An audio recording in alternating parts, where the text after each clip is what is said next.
신령교회와 함께 찬양하니까 참 가슴이 뿌듯하면서 또 조금 안타까우고 아쉬운 마음도 있어요.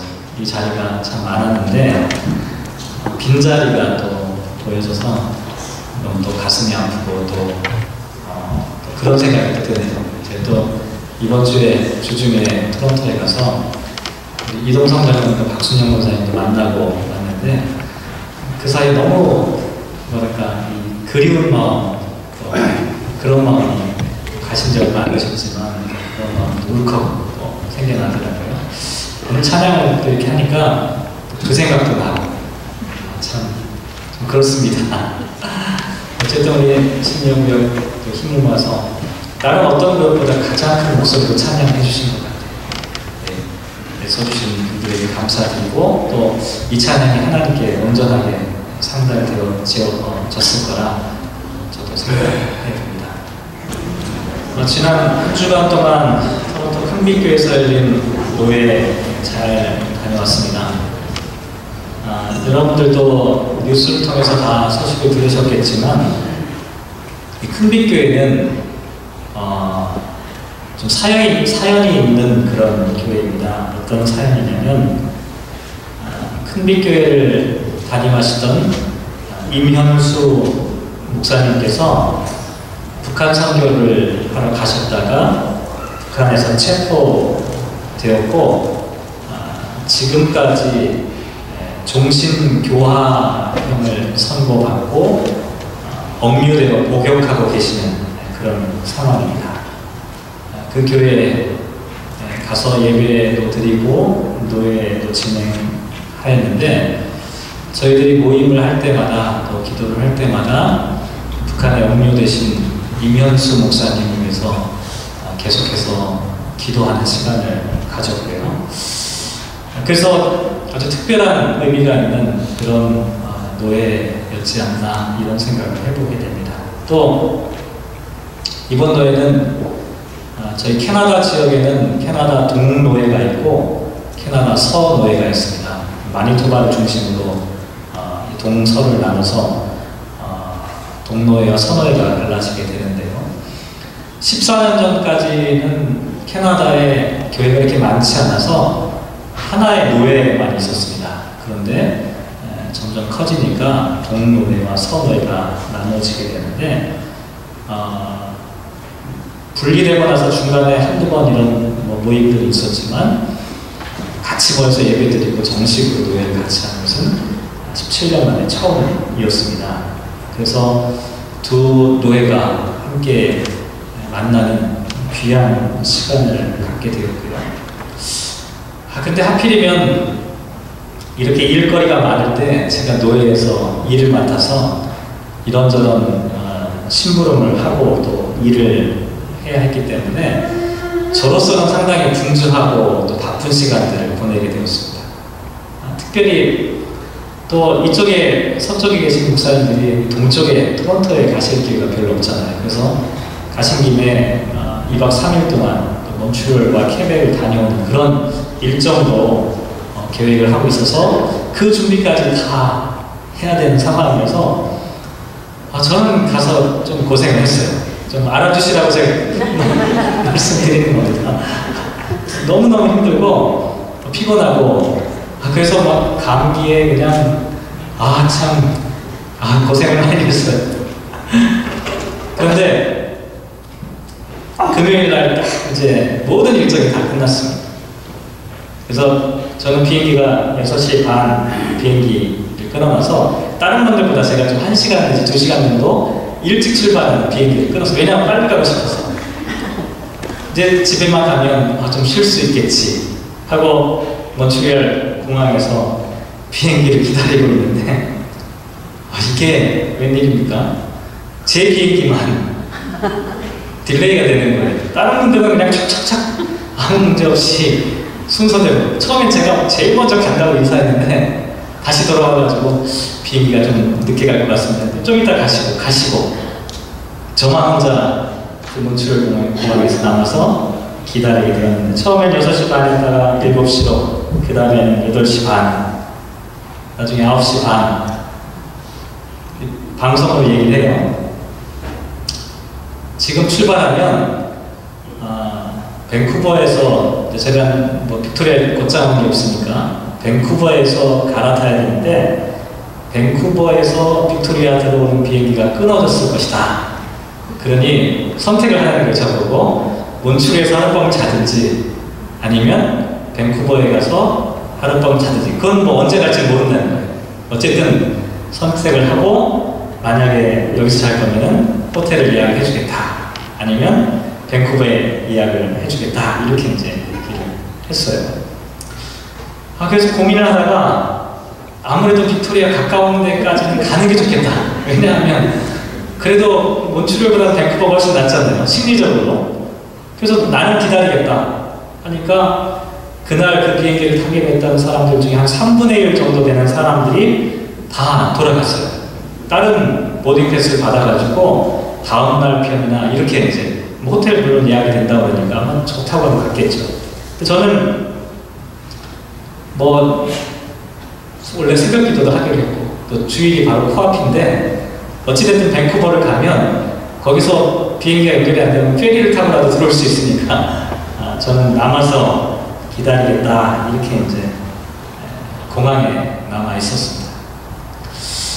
하염없이 기다리다가 어떤 생각을 제가 하게 되었냐면 문득 지난 한 주간이 너무 바빠서 이번 주 설교 본문, 설교 말씀에 대한 묵상을 할 겨를이 없었던 겁니다.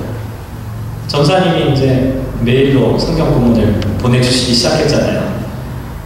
그래서 문득 그 생각이 난 거예요. 이렇게 그냥 하염없이 기다리느니 공항에서 그 말씀을 준비하고 혹시 언제 갈지 모르니까 미리 좀 설교 노트를 만들어 놔야겠다 생각을 하게 됐죠. 그래서 오늘 말씀은 몬트리올 공항의 영성이 담겨 있는 말씀입니다. 이게 동부 영성이에요. 서부가 아니라. 그래서 이제 그 내용을 쫙 펴서 말씀을 딱 묵상을 하는데 가장 먼저 저에게 제 눈길에 닿았던 말씀은 오늘 본문 6절 말씀, 읽진 않았지만 6절 말씀이었습니다. 한번 같이 한번 읽어볼까요? 디모데전서 6장 6절 말씀 같이 한번 읽겠습니다. 시작. 자족하는 마음이 있으면 경건은 큰 이익이 되느니라. 처음에 딱 말씀을 묵상하는데 자족하는 마음이 있으면 경건은 앞뒤 컨텍스트 이런 거 생각하지 않고 그냥 그 부분이 저에게 딱 들어온 거예요. 자족하는 마음. 영어 성경을 찾아보면 contentment라고 되어 있고 또 사전 찾아보니까 satisfaction 이런 단어로 연결되어 있더라고요. 곰곰이 이런 생각이 있어요. 제가 조금 전까지만 해도 피곤한 데다가 비행기가 막 늦어지니까 짜증이 나는 거예요. 그리고 화가 나고 발을 막 동동 구르면서 조급해했던 제 모습을 한번 떠올려 보았습니다. 그러면서 말씀이 저에게 어떻게 말하는 것처럼 들렸냐면, 아무리 뜻깊은 노예를 잘 준비해서 은혜롭게 잘 진행이 되었다 하더라도, 또 강단에서 하나님의 말씀을 설교하는 목사라고 하더라도 자족하는 마음과 함께하는 경건함이 없다면, 거꾸로 말하면 불평과 원망하는 마음으로 신앙생활을 한다면 그러한 경건에는 큰 유익이 없는 것이 아니냐, 이런 말씀으로 저에게 들려오는 겁니다. 실제로 그렇더라고요. 노예는 성공적으로 잘 끝마쳤습니다. 그런데 이 일을 통해서 나의 경건은 얼마나 성장했는지를 한번 돌아봤습니다. 나의 경건 생활은 얼마나 능력이 있어졌는지. 그런데 그렇지 않더라고요. 그 많은 목사님들을 만나고 장로님들과 함께 그런 깊은 영적인 어떤 교제를 나눴으면 경건의 능력이 확 올라가야 되는데, 비행기가 안 오니까 속에 확 올라오는 거예요. 근데 더 큰 문제는 뭐냐면, 제 마음속에 그렇게 확 올라오기 시작하니까 그 전까지 좋았던 것들이 다 사라져버려요. 한 주간 동안 노예에서 다른 목사님들과 만나서 함께 교제하고 또 특강과 세미나 들으면서 좋았던 시간, 유익하고 행복했던 이 기억들이 한순간 쑥 올라오니까 이게 다 물거품이 되는 그런 사실을 제가 경험하는 거죠. 아마 여러분들도 비슷한 일들 참 많을 거예요. 구역 모임을 한다고 막 식사 준비도 하고 간식도 준비하고 함께 대화도 나누고 좋은 시간을 가졌어요. 근데 막 설거지를 하고 치우려고 하는데 옆에 있는 남편이나 아내가 한 소리 딱 하는 순간 어떻게 돼요? 그냥 날아가 버리잖아요. 그냥 소중하게 간직하고 싶은 그 말씀들이 순식간에 사라져 버릴 수가 있다는 거죠. 어쩌면 우리들의 신앙생활은 플러스 신앙생활이 있는가 하면 마이너스 신앙생활도 있는 것이 아닐까, 이런 생각이 들었어요. 플러스 신앙생활은 시간이 지나면 지날수록 영성과 기도가 더 깊어지고 찬양의 즐거움이 커져요. 그런데 마이너스 신앙생활은 똑같이 예배드리고 기도하지만, 그래서 은혜도 있고 기쁨도 있지만 순식간에 이게 사라져버리는 때도 있다. 불평과 원망이 생기는 순간에 조금 전까지만 해도 막 충만하게 받았던 그 은혜가, 감사가 통째로 사라져버리는 거예요. 그래서 결산을 해보니까 뭐가 돼요? 마이너스가 돼요. 왜 그러냐는 거죠. 오늘 말씀에 의하면 자족하는 마음이 없기 때문입니다. 자족하는 경건은 큰 유익이 되지만, 플러스가 되지만, 자족하지 못하는 경건, 자족하지 못하는 신앙생활은 손해가 되는, 마이너스가 되는 것이죠. 결국 자족하는 경건이라고 하는 것이 우리 신앙생활에서 매우 중요한 것이 아닐까, 이런 생각들을 해보게 되었죠. 그러면 도대체 자족하는 경건이라는 것이 어떤 것일까? 어떻게 하면 자족하는 경건 생활을 할 수 있을까? 오늘 본문에서 말하고 있는 이 자족이라고 하는 이 단어는 사실은 물질에 대한 자족을 의미합니다. 왜냐하면 앞에 있는 말씀 찾아보면 7절 이하에 나오는 말씀들은 모두 물질에 대한 말씀이기 때문이에요. 이미 지난주에 다 한번 말씀을 드렸는데, 예수님께서 재물을 그냥 재물이라고 하지 않으시고 뭐라고 하셨어요? 불의한 재물이라고 하셨어요. 왜 그렇게 말씀하셨는지 다 설명을 드렸습니다. 재물이라고 하는 것이 만몬이기 때문이에요.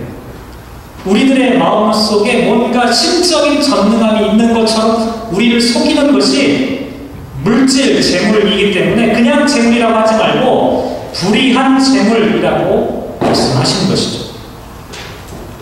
우리의 마음을 빼앗아간다는 것이죠. 그러니 우리의 마음을 빼앗기지 않기 위해서는 어떻게 해야 합니까? 재물을 목적이 아닌 수단으로 삼아야 된다고 말씀을 드렸습니다. 재물을 목적으로 삼는 순간 우리는 재물의 노예가 될 수밖에 없어요. 하지만 재물이 목적이 아니라 수단으로 사용한다면 재물을 사용할 가치가 있는 것이죠. 그래서 불의한 재물로 친구를 사귄 청지기처럼 재물을 목적이 아닌 수단으로 사용해야 한다라고 말씀을 드렸고, 또 재물이라고 하는 것 자체가 축적하도록 하는 욕망의 어떤 산물입니다. 하지만 가장 소중한 생명을 위해서 이른 양을 찾아 나서신 목자는 축적하는 재물의 욕망으로부터 탈출하는 길을 우리에게 가르쳐주는 그런 내용이라고 말씀드렸습니다. 그래서 십자가 위에서 모든 사랑을 나누어주신 예수님, 그분은 재물을 축적하는 것이 목적이 아니라 자신의 모든 것조차도 다 나누어 주시는 그런 분이라고 말씀을 드렸습니다. 그런데 문제는 재물은, 아니 mammon은 우리를 그냥 이렇게 자족하도록 내버려 두지 않는다는 사실입니다. mammon은요, 강력한 힘을 갖고 욕망이라는 도구를 통해서 우리의 마음을 재물에다 단단히 묶어 놓게 돼요. 마치 블랙홀처럼 끊임없이 모든 것들을 빨아들이면서도 여전히 부족한 그런 상태가 되도록 하신 것이죠. 그래서 아무리 재물을 쌓아놓아도 만족을 느끼지 못하는 이유가 바로 그런 이유가 되는 거죠. 그래서 자족하기 위해서는 먼저 재물에 대한 태도가 완전히 바뀌어야 하는데, 오늘 본문에 뭐라고 말씀하냐면 7절에 이렇게 말씀하고 있습니다. 우리가 세상에 아무것도 가지고 온 것이 없음에 또한 아무것도 가지고 가지 못한다는 사실을 알아야 한다는 것이죠. 세상에 아무것도 가지고 온 것이 없다. 또 갈 때 아무것도 가지고 가지 못한다는 거예요. 요즘에 제가 제일 듣기 싫어하는 말이 하나 있는데, 뭐 방송이나 뭐 이런 데 보면 많이 사용되는 표현인데, 제가 참 듣기 싫어하는 표현이 뭐냐면 요즘 금수저, 흙수저 뭐 이런 얘기 많이 해요. 참 듣기 싫은 말 중에 하나입니다.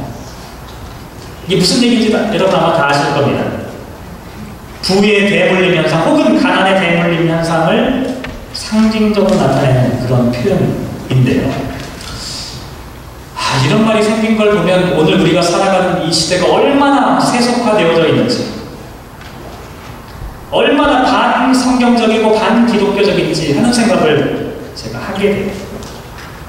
그리고 무엇보다도 이와 같은 세속의 흐름에 대해서 교회와 성도들이 별다른 저항을 하지 않아요. 오히려 편승을 하는 경우가 많죠. 세상에 금수저를 물고 태어나는 사람이 있을 수 없죠. 있어서도 안 되죠.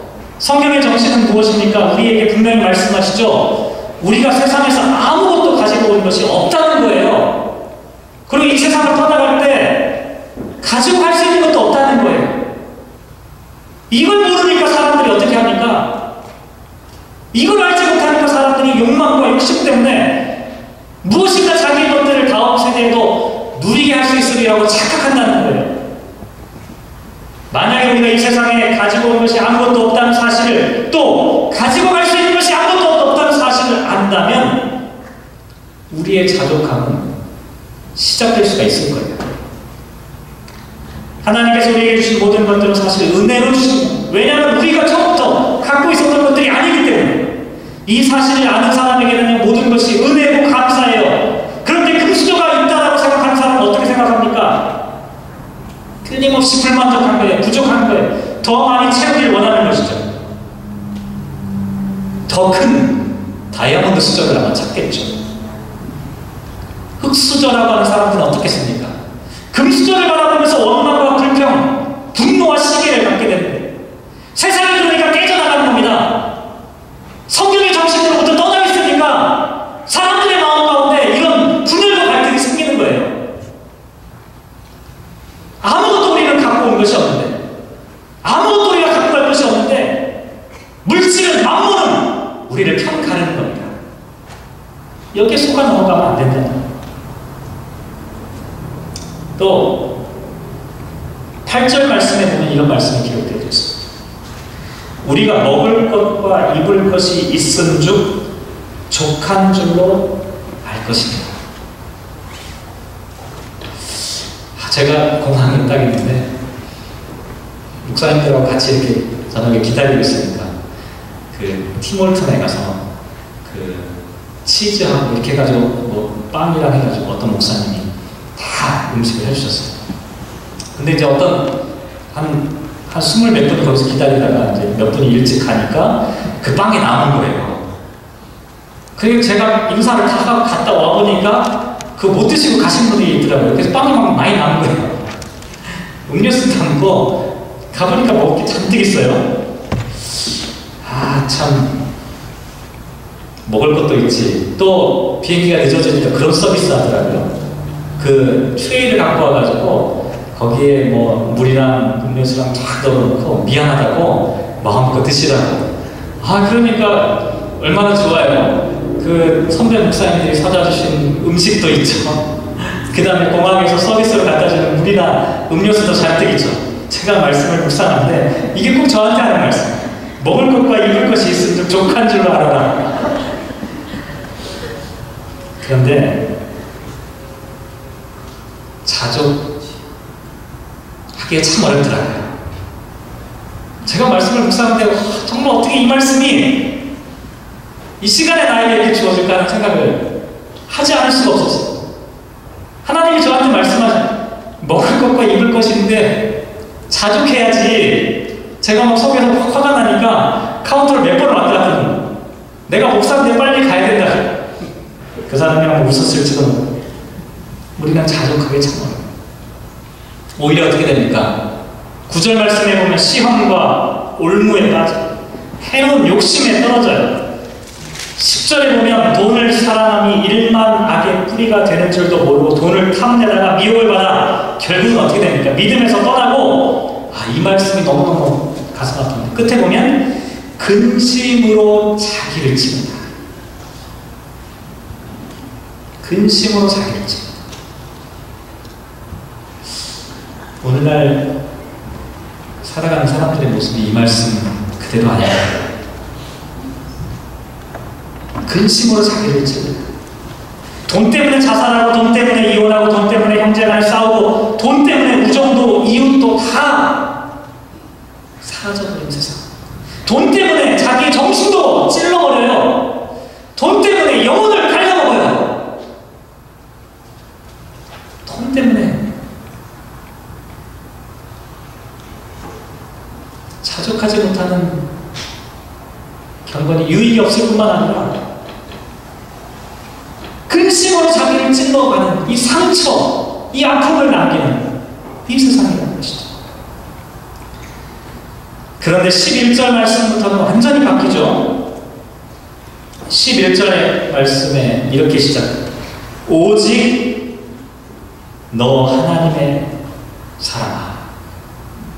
제가 공항에 앉아서 이 말씀을 딱 묵상하는데 오직 너 하나님의 사랑아. 여기 오직이라는 단어가 어떤 의미입니까? 찾아보고 인터넷이 되니까 한번 설치를 해봤어요. 그래서 헬라어 본문 이 성경을 딱 다운받아가지고 딱 보는 순간에 이 오직이라고 하는 단어가 네라고 하는 헬라어로 되어 있는데 이게 뭐냐면 그러나 하지만 이런 의미로 되어 있어요. 무슨 얘기냐면 다른 사람들은 지금 그렇게 살아갈지도 모른다는 겁니다. 그렇게 살고 있다는 거예요. 그렇게 살아가는 것이 어쩌면 당연한지도 몰라요. 만물에 의해서 사로잡혀 살아가는 사람들이 이 세상 가운데 가득하지만 그러나 하지만 당신은 너는 하나님의 사람 아닙니까? 여러분은 하나님의 사람이 아닙니까? 그러니 이런 것들을 피해야 하지 않겠습니까? 여기 피한다라고 하는 말도 찾아보니까 도망치고 탈출하고 피신하는 것을 의미해요. 무엇으로부터 탈출해야 하냐면 조금 전까지 말씀드린 6절부터 10절까지 있는 내용들입니다. 자족하지 못하는 신앙생활로부터 탈출해야 되고 마이너스 경건으로부터 도망쳐야 되고 금수저와 흑수저를 자랑하는 미련함에서부터 우리가 도망쳐야 해요. 먹을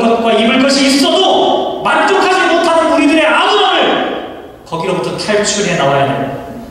돈을 사랑하는 것이 일만하게 뿌리라는 것을 알면서도 돈 하면서 돈 때문에 살지 않도록 만몬의 소나기에 붙잡히지 않도록 탈출해야 한다. 왜요? 우리는 만몬의 사람이 아니라 하나님의 사람이기 때문에. 저와 여러분은 하나님의 사람이기 때문에 이런 것들을 피해야 한다는 거예요.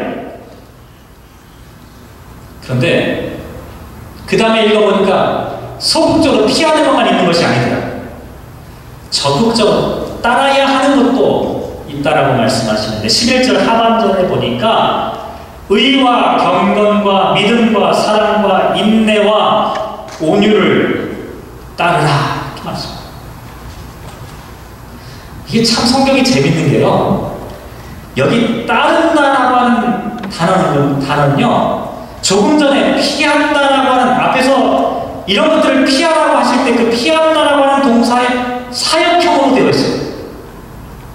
이게 참 성경이 기가 막힌 어떤 문학적인 장치라고 하는 거예요. 뭐냐면 만몬의 유혹과 사로잡힌 것도 우리가 막 철저히 도망쳐야 돼요. 피해야 돼요. 그런데 우리가 따라가야 하는데 그 따라가야 하는 것이 가만히 있는 게 아니라 저것도 도망가고 있다는 거예요. 그러면 그걸 어떻게 해요? 그걸 잡기 위해서 막 쫓아가야 돼요. 추격해야 돼요. 이런 의미로 되어 있다는 거예요. 다시 말씀드리면 그냥 교회에 나와서 신앙생활 한다고 의와 경건과 믿음과 사랑과 인내와 온유가 우리한테 저절로 생겨나는 것이 아니라는 거예요. 저런 것들은 지금 도망치고 있어요. 그러면 어떻게 해야 되냐면 따라가야 돼요. 추격해야 되는 겁니다. 힘을 내어서 그것들이 우리들의 인격이 될 수 있도록 우리가 발버둥 치지 않으면 그와 같은 것들이 우리의 삶의 열매가 될 수가 없다는 것이죠. 제가 이 6가지 따라가야 할 것들을 곰곰이 묵상하다가 뭐 다 부족하겠지만 인내와 온유라고 하는 말이 저한테 다 걸리더라고요. 아니 그 공학, 논술을 공학에 생각해 보니까 다른 것보다 인내와 온유가 걸려요. 인내라는 것은 말 그대로 뭡니까? 고난과 고통에도 불구하고 흔들리지 않고 견디는 거예요. 영어 성경 찾아보니까 endurance, patience 이렇게 나와 있어요. 온유라고 하는 것은요, 다른 곳에 성경에 온유라고 하는 단어 번역을 많이 하고 있지만 신약 성경 전체에서 이 단어는 여기서 한 번밖에 사용되지 않고 있더라고요. 여기 나와 있는 이 온유라고 하는 걸 영어 성경 찾아보니까 mildness, gentleness 이렇게 나와 있어요. 그러니까 다른 데 사용하는 온유와는 좀 이게 달라요. patient와 mildness. 공항에서 그렇게 시간이 딜레이가 되고 밤 늦은 시간까지 지연이 되고 있는데도 한 사람도 직원에게 찾아가서 큰 소리로 항의하거나 따지는 사람이 없더라고요. 참 신기했어요.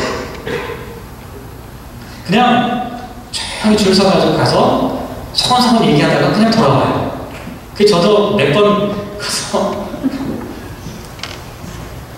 기다리라고, 좀 있으면 방송할 거라고, 그럼 저도 그냥 돌아가요.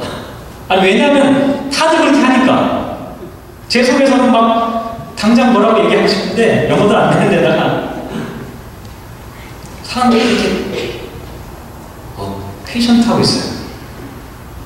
그리고 또 하나는 우여곡절 끝에 비행기가, 그러니까 아마 제가 생각하기에는 정비 불량으로 비행기가 고장이 나가지고 아마 그거를 정비소로 뺐던 모양이에요. 우리가 타야 될 비행기가 딱 있었는데 좀 있다가 없어졌어요. 그러더니 나중에 한참 지나서 비행기에 오니까 그걸 보던 사람들이 막 박수를 치면서 탑승을 했는데요. 저는 처음 알았던 게 뭐냐면 비행기도 과속을 할 수 있겠구나. 몬트리올에서 밴쿠버까지 5시간 반 걸린다고 되어 있는데 4시간 반 만에 갔어요. 1시간을 막 앞당겨서 오는 거예요. 깜짝 놀랐어요. 왜냐하면 그 다음 비행기로 연결되는 사람들을 태우려고 비행기가 그냥 막 그렇게 달리고 온 거예요.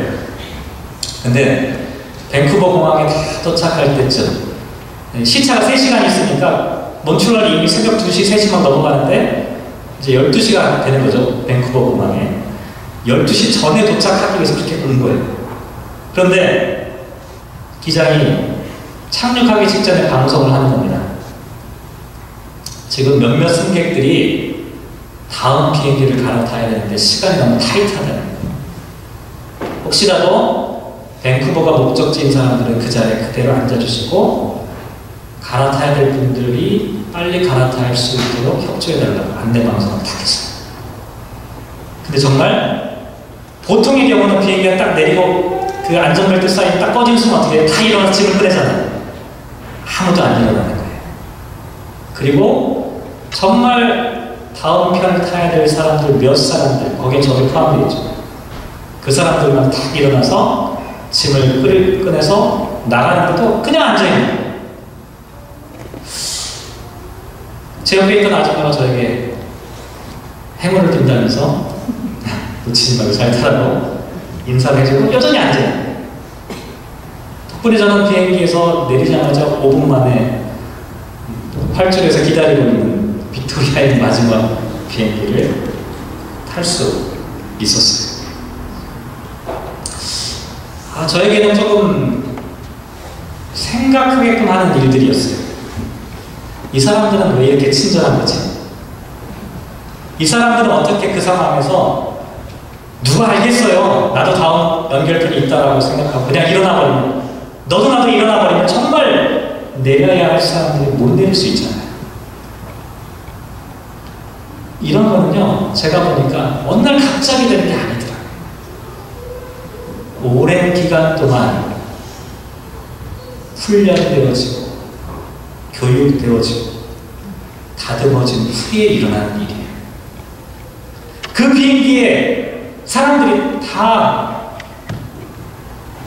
똑같은 수준의 사람들이 모인 게 아니잖아요. 그런데 어떻게 그렇게 할 수가 있냐는 거예요. 우리 그리스도인들 한번 생각해 봅시다. 피해야 할 것들을 피하고 따라가야 할 것들을 따라가는 이 훈련의 과정을 통해서 순식간에 도망쳐버린다니까요. 의와 사랑과 인내와 온유 이런 것들이요, 순식간에 저기 도망치고 있어요. 그것들을 우리가 따라가야 돼요. 추적해야 돼요. 우리가 열심히 그런 삶을 추구해야 돼요. 그러면 성령님께서 우리 안에 임재하셔서 우리의 인품과 성격과 삶을 변화시켜 주신다는 것이죠. 지금까지 피해야 할 것과 따라가야 하는 것에 대해서 말씀드렸는데 12절로 넘어가 보니까 믿음의 선한 싸움을 싸우라. 그러니까 피하는 것도 있고 따라가는 것도 있고 그 다음에는 싸우는 것도 있고 그 다음에 마지막에 영생을 취하라. 싸운다는 말은요 좀 번역이 과격하게 되어 있는데 실제로는 뭐냐면 경기장에서 선수들이 치열하게 경쟁하는 모습을 나타내요. 그래서 믿음이라고 하는 경기를 하는 거예요. 믿음이라고 하는 경기를 할 때 승리하기 위해서 최선을 다하고 있는 그 모습. 그리고 영생을 취할 때 이 취한다는 건 뭐냐면 마지막에 승리의 트로피를 갖는 것과 같이 그 우승 트로피를 딱 거머쥐는 것. 이걸 취하라, 영생을 취하라고 하는 표현에서 나타내는 의미이에요. 제가 앞에서 자족하라는 말씀 드렸잖아요. 이 말씀 오해하면 이렇게 될 수도 있어요. 에이, 그냥 자족하려니까 아무것도 하지 않고 적당히 체념하면서 살라는 말로 오해하기가 쉽습니다. 그런데 여러분, 운동 경기를 하는 선수들을 볼 때 제일 꼴보기 싫은 게 뭔지 아세요? 태만하게 운동하는, 경기에 임하는 사람은 진짜 꼴보기 싫어요. 한번 생각해 보세요. 100m 달리기를 하는데 태만하게 달리는 사람 보이면, 아니 꼴찌를 해도 전력 질주하지 않는, 전력 질주하면서 뭐 1등은 뭐합니까? 전력 질주하면서도 꼴찌하는 사람, 오히려 그 사람이 더 아름답게 보여요. 우리도 마찬가지로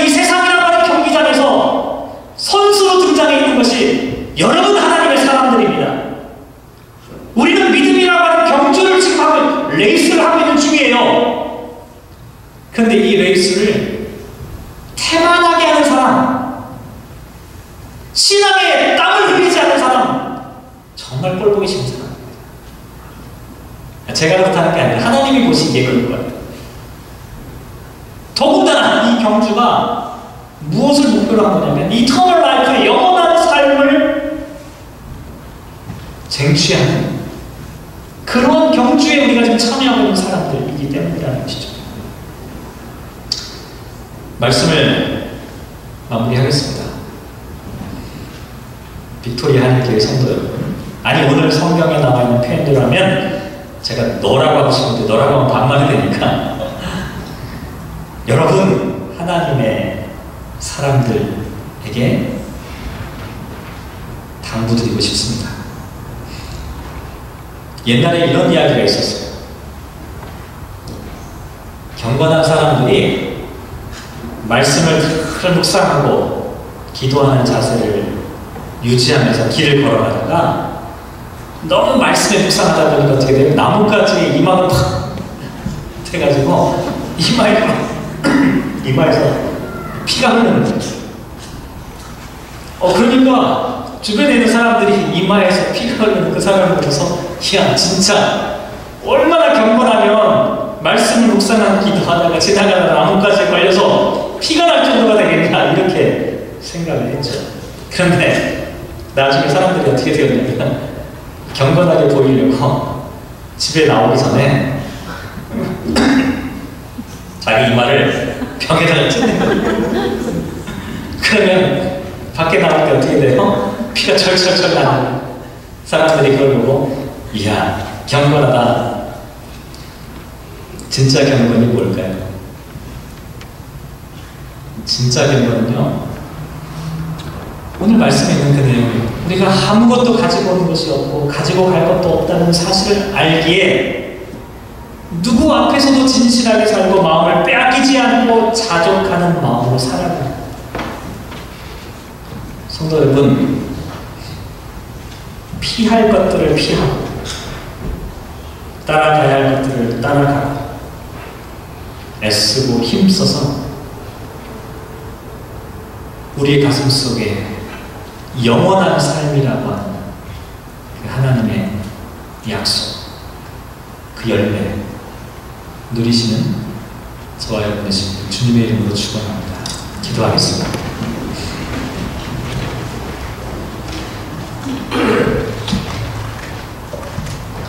사랑이 많으신 하나님, 오직 너 하나님의 사랑아, 이 말씀이 이 자리에 머리 숙인 이 빅토리아 한인교회 성도들 한 사람 한 사람에게 주시는 말씀이 되기를 간절히 소망합니다. 우리가 신앙생활을 한다고 하면서도 혹시 손해나는 경건, 마이너스 신앙생활을 하고 있는 것은 아닌지 돌아보기를 소망합니다. 신앙의 연수는 오래되었어도 믿음과 기도와 또 성숙한 그런 신앙의 삶으로 성장하는 것이 아니라 시간이 지나도 인격과 삶에 아무런 변화가 없는, 오히려 신앙의 껍데기만을 뒤집어 쓰고 살아가는 마이너스 신앙생활이 되지 않도록 우리에게 자족하는 마음, 자족하는 경건을 허락하여 주시옵소서. 돈을 사랑함이 일만 악의 뿌리가 된다. 이것들을 탐내는 자들은 미혹을 받아 믿음에서 떠나 많은 근심으로 자기를 찔렀도다라고 말씀하고 있습니다. 세상 사람들이 근심으로 자기를 찌르는 안타까운 모습을 우리는 참 많이 봅니다. 하나님, 우리 하나님의 사람들만큼은 근심으로 자기를 찌르는 일들이 생겨나지 않도록 주님 도와주시옵소서. 믿음의 선한 싸움을 끝까지 싸울 수 있도록 경기장에 올라가 있는 선수들이 최선을 다하는 것처럼 우리들도 이 세상이라고 하는 경기장 위에 최선을 다하는 하나님의 군사로, 하나님의 용사로, 하나님 있게 하여 주시옵소서. 그리하여 마침내 우리에게 약속하신 영생을 취하는 아름다운 그리스도인들 되게 축복하여 주옵소서. 함께 하시기를 소망하며 이 모든 말씀 예수님의 이름으로 기도합니다.